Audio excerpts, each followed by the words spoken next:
দাঁড়িয়ে করা উচিত, কারণ ভিজে আঙুলে ক্ষুদ্রতম গাঁট বা টিউমারও অনুভব করা সম্ভব হয়। প্রথম 2 ধাপে চোখ দিয়ে দেখে আর পরের 3 ধাপে স্পর্শ করে বা ছুঁয়ে স্তনের পরীক্ষা করতে হয়। প্রথম ধাপে 2 হাত কোমরে রেখে 2 স্তনের আকার ও সাইজের যে কোনো পরিবর্তন বা স্তনের ত্বকে যে কোনো লাল ভাব অথবা চাকতির মতো কিছু বা চামড়ার ভিতর দিকে টোল খাওয়া বা কমলা লেবুর খোসার মতো হয়ে যাওয়া বা নিপল ভিতরে ঢুকে যাওয়া অথবা বিকৃতি অথবা নিপল দিয়ে জল বা রক্তক্ষরণ হওয়া, এইগুলি দেখা উচিত। দ্বিতীয় ধাপে আগের জিনিসগুলি হাত উপরে করে দেখতে হবে। আচ্ছা, এরপর কি করতে হবে দিদি? হ্যাঁ, এরপরে 3টে ধাপে ছুঁয়ে বা স্পর্শ করে স্তন পরীক্ষা করতে হবে। সেটা কিভাবে করতে হবে দিদি? তৃতীয় ধাপের পরীক্ষা কোনো শক্ত খাট বা তক্তার উপর শুয়ে করা উচিত। বাঁ দিকের জন্য বাঁ হাত উপরে করে বাঁ কাঁধের নিচে বালিশ লাগিয়ে ডান হাত দিয়ে পরীক্ষা করতে হবে। মনে রাখতে হবে, বাঁ দিকে স্তন পরীক্ষা করার জন্য ডান হাত আর ডান দিকে স্তন পরীক্ষা করার জন্য বাঁ হাত ব্যবহার করতে হবে। ডায়াল অফ ক্লক পদ্ধতি অর্থাৎ ঘড়ির কাঁটার অনুসরণ পূর্বক 2 স্তনের পরীক্ষা করা হয়। 12টার কাঁটা থেকে শুরু করে বাইরে থেকে ভিতর অবধি আঙুল ঘুরিয়ে এই পরীক্ষা করা হয়। এই পদ্ধতিতে 3 বার গোল গোল করে আঙুল ঘুরিয়ে অনুভব করা হয় প্রতিটি জায়গায়। প্রথমবারের চেয়ে দ্বিতীয়বারে ও তারপর দ্বিতীয়বারের চেয়ে তৃতীয়বারে ক্রমশ অধিক চাপ দিয়ে অনুভব করা হয়, যাতে ক্ষুদ্র থেকে ক্ষুদ্রতম গাঁটও ধরা পড়ে। বাঁ দিকে স্তনের জন্য ডান দিকে কাত হয়ে শুয়ে 12টা থেকে 6টা অবধি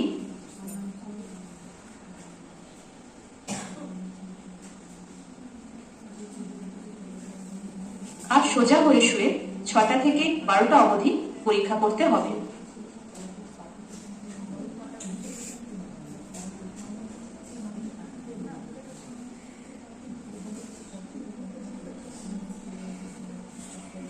একইভাবে ডান দিকের জন্য 12টা থেকে 6টা অবধি সোজা হয়ে শুয়ে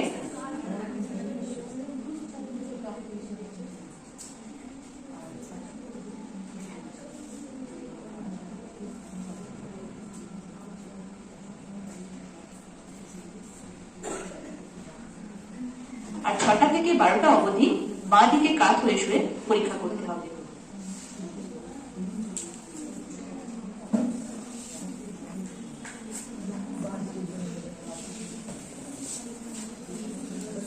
চতুর্থ ধাপে দুধের নালী পরীক্ষা করা হয়।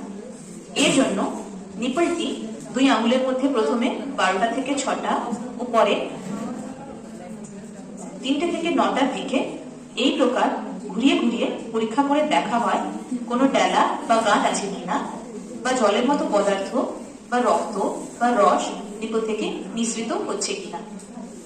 আচ্ছা দিদি, এটা তো অত্যন্ত সহজ। আরে দাঁড়াও, স্তনের সঙ্গে নিজের 2 বগলের পরীক্ষাও করে দেখতে হবে কোনো ডেলা বা গাঁট আছে কিনা। কখনো কখনো ক্যান্সার বগলেও ছড়াতে পারে। আচ্ছা দিদি, এই পরীক্ষা কখন করা উচিত? বড় ভালো প্রশ্ন করেছো বেলা। মাসিকের 1 সপ্তাহ থেকে 10 দিন পর মাসে অন্তত একবার এই পরীক্ষা।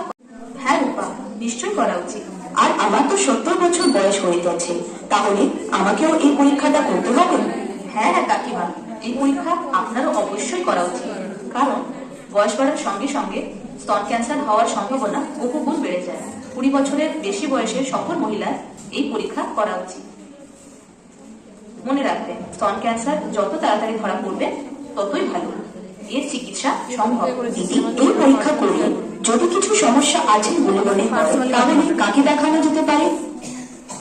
আমি আছি তো, আমাকেও দেখাতে পারো, অথবা তোমার নিকটবর্তী যে কোনো স্বাস্থ্য কেন্দ্রে যোগাযোগ করতে পারো। ধন্যবাদ দিদি।